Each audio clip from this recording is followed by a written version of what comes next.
Olá, meninas, tudo bem? Espero que vocês estejam muito bem. Espero que tudo aí esteja saindo como planejado para todas nós, né? Gente, hoje eu vim falar um pouquinho para vocês sobre o beta na gravidez química, tá? Mais especificamente sobre os valores que deu, quando ele começou a subir, quando ele começou a cair, tá? Se vocês verem os meus outros vídeos aqui, eu tive duas gravidez químicas, uma na fertilização e uma natural, tá? De uma gravidez natural. No da fertilização, eu consegui acompanhar melhor o resultado do beta, quando começou a subir, cair e por aí vai. Na natural já foi um pouquinho mais difícil, porque eu não sei exatamente quando eu engravidei. Porém, eu vou explicar para você que não é de fertilização, em cima do atraso menstrual, porque aí dá para você fazer as contas comigo e ver como é que tá, beleza? Vamos lá então ao que interessa, né? Gente, eu fiz o meu primeiro beta, tá? Meu primeiro beta eu fiz 2 dias antes do atraso menstrual, tá? Então, eu fiz 2 dias antes da data que seria o meu atraso menstrual. No meu caso, a minha menstruação ela é reguladinha, 28 dias certinho, tá? Então, 2 dias antes eu fiz o primeiro beta. Para você que é de fertilização in vitro, meu primeiro beta foi no D7 após a transferência, ok? Vamos lá. No meu primeiro beta deu 8,5. Então, assim, gente, a gente já espera que antes do atraso menstrual não vai dar um beta tão alto, mas 8,5 é muito baixo, tá? Então aí já estava um indicativo que talvez essa gravidez não iria evoluir. Claro, gente, eu acho que é assim, quando é da vontade de Deus, tudo acontece, tá? Então pode ser que eu tô falando isso, mas pode ser que você tenha uma gravidez aí que comece com beta baixo, assim como eu já vi muitos relatos também, e que depois ele vai subindo e aí ele deslancha, né? Mas no meu caso, não aconteceu isso, esse beta ele foi para uma gravidez química e da mesma forma que assim, se você ler a respeito, a maioria das meninas que tem esse beta muito baixinho no começo, acaba depois prosseguindo para uma gravidez química, tá? Então vamos lá, 2 dias antes do atraso eu fiz, deu 8,5 no D7 para quem é de fertilização, tá? Quando foi no dia seguinte, faltando um dia para o meu atraso, eu fiz outro teste de gravidez, tá? Outro beta. Então, seria o meu D8, faltando um dia para minha menstruação vir, tá?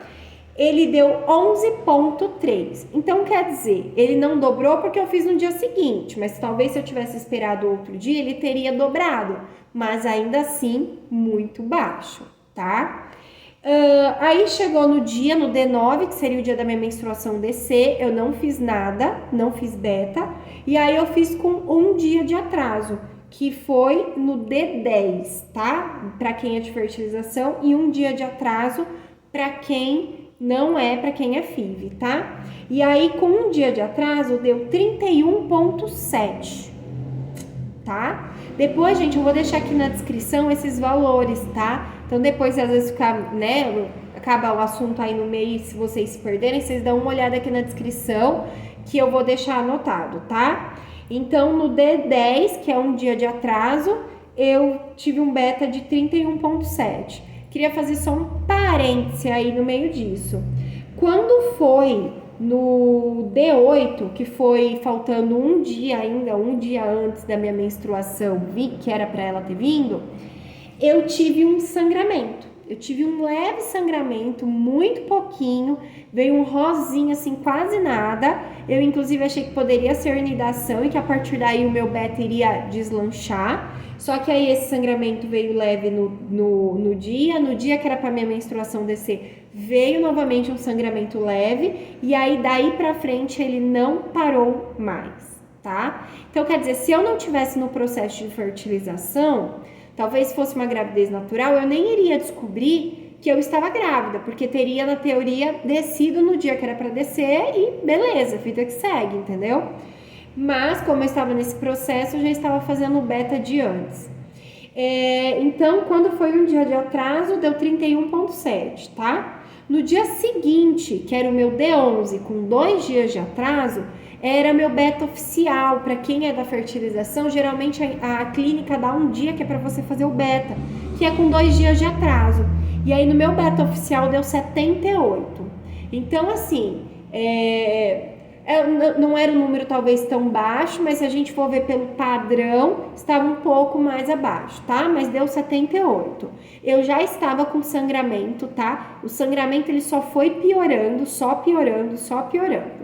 Quando foi no meu D13, que foi com 4 dias de atraso, deu 194,6, tá? O beta.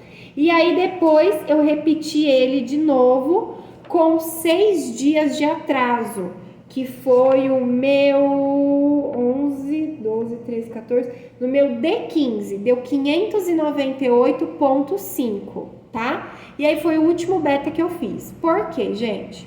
Quando eu fiz esse beta, no caso, assim, o último beta que foi evoluindo, né? No D15, que era o meu com 6 dias de atraso, minha menstruação já tava, assim, era menstruação, né? Eu já tava com fluxo de sangue de menstruação descendo muito, estava acompanhando ainda porque o beta ainda tava evoluindo, tá? Então eu ainda tinha esperança que aquele sangramento poderia ser um descolamento, não é placenta, porque nem tinha placenta, um descolamento do saco gestacional, alguma coisa desse tipo, que talvez com ultragestã, com repouso, que eu estava fazendo tudo isso, melhoraria. Mas não, gente, não resolveu, tá?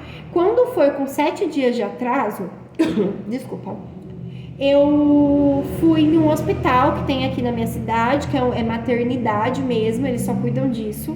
E aí eles fizeram uma ultrassom em mim, eles fizeram um transvaginal e não foi visto nada, é óbvio, o beta não tinha nem chegado a 1000 ainda, tava limpo, e meu endométrio tava medindo assim, 1 milímetro. Então, assim, era impossível, inviável ter uma gestação acontecendo ali, tá? E aí acabou que ali eu já vi que realmente não iria dar certo. No dia seguinte, com 8 dias de atraso, eu fiz um outro beta, porque minha médica pediu pra gente ver se estaria evoluindo, porque se estivesse ainda evoluindo e não parasse, poderia se caracterizar uma gravidez ectópica, poderia estar em algum, né, na minha trompa ou em algum outro lugar, porém de 598,5 com 6 dias de atraso, com 8 dias já caiu para 181,4. Então o beta ele mesmo parou de evoluir, se caracterizou a gravidez química, tá?